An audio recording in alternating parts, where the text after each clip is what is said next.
Degroof Petercam is the most important investment banking in Belgium. It was created in 2015 thanks to the merger between Degroof Bank and Petercam Bank. Degroof Bank has a long history. It was created in the 19th century in 1871, and Petercam is more recent. It was created in the 20th century in 1877.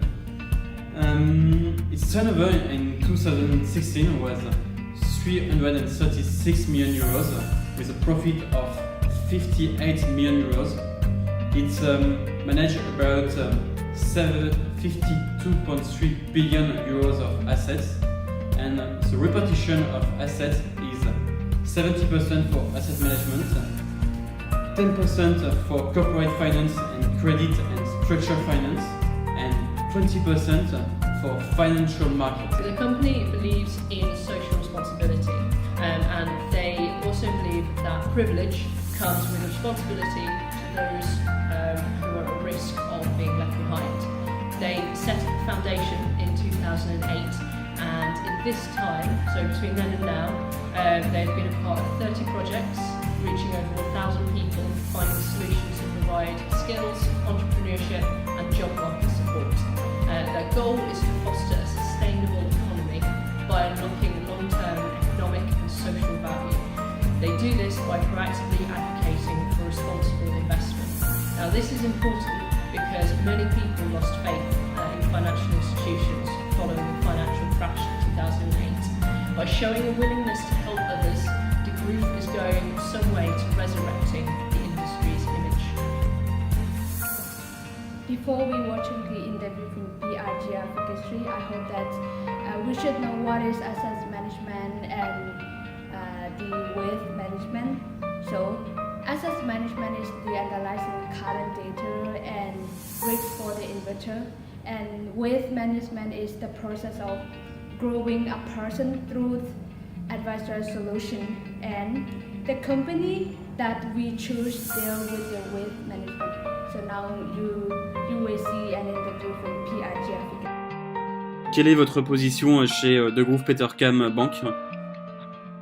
Je suis le responsable de développement régional Nord de France. Comment Degroof Petercam est structuré? Est-ce que c'est plutôt par activité ou par service? Elle est structurée sur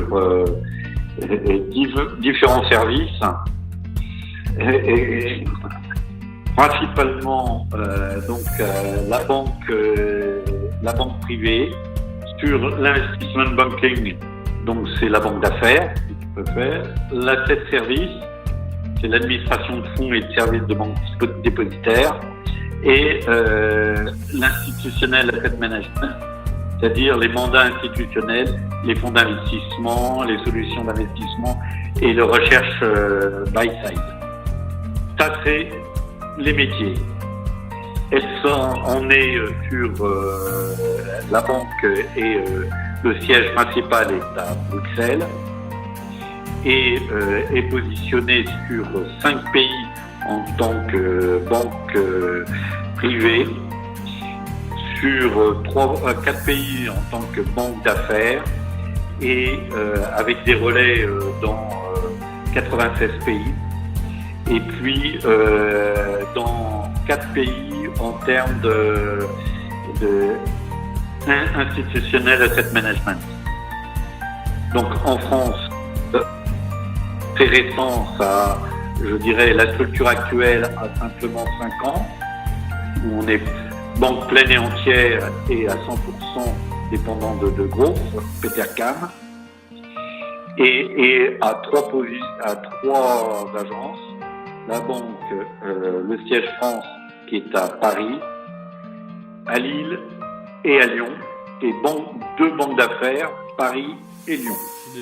Dans le Nord, à Lille, comment est-ce que vous avez structuré votre activité? Actuellement, nous sommes 4 salariés, et l'objectif, c'est de monter en fin d'année à 6-7 salariés pour continuer le développement. Nous avons fait un pôle, ce qu'on appelle Eurométropole, c'est-à-dire Belgique, Courtrai-Tournai et Lille. Du coup, les personnes qui travaillent dans le Nord, quels sont leurs métiers? Qu'est-ce qu'ils font exactement? Que des banquiers privés. Le rôle du banquier privé est aussi de faire le relais avec la banque d'affaires et les différents services. Et quels sont à peu près les montants d'actifs que vous gérez à Lille? Nous suivons 300 millions d'actifs. Quel est le degré d'indépendance par rapport à Bruxelles? Est-ce que vous avez des marges de manœuvre? Comment est-ce que vous gérez le fait d'être une filiale de Woof Petercam, mais en France?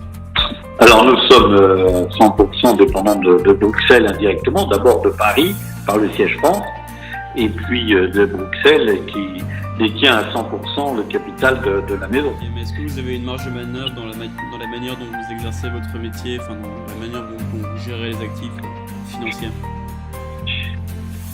Alors, oui et non. La politique de gestion est faite par Bruxelles, mais en collaboration avec les gérants qui peuvent se trouver à Paris, au Luxembourg ou d'autres régions où nous sommes présents. C'est la même politique de gestion. En quoi consiste exactement le métier de gestion de fortune ou asset management? Je ne sais pas exactement ce que vous faites, si c'est la gestion de fortune ou asset management. Notre positionnement, c'est principalement, on a des démarches de gestion, mais d'abord, il faut déterminer l'expertise et les besoins du client. Donc pour ça, il faut faire une analyse approfondie client et puis mettre en œuvre cette analyse. Et on vient après sur la gestion et puis une approche, mais elle se trouve par le fait des capitaux, une approche de family business owner, c'est-à-dire un soutien aux entrepreneurs actionnaires par la structuration du capital et de la gouvernance. Quels produits proposez-vous à vos clients et pourquoi ces produits-là? De produits, nous sommes des allocataires. C'est-à-dire que dans la gestion et en fonction de la fortune des gens, on peut en allocation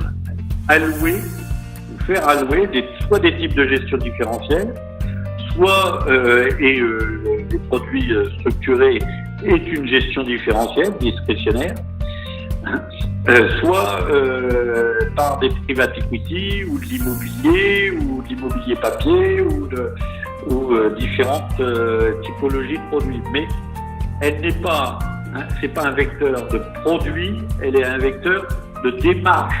Sur chaque service de type de gestion, il y a une démarche de gestion.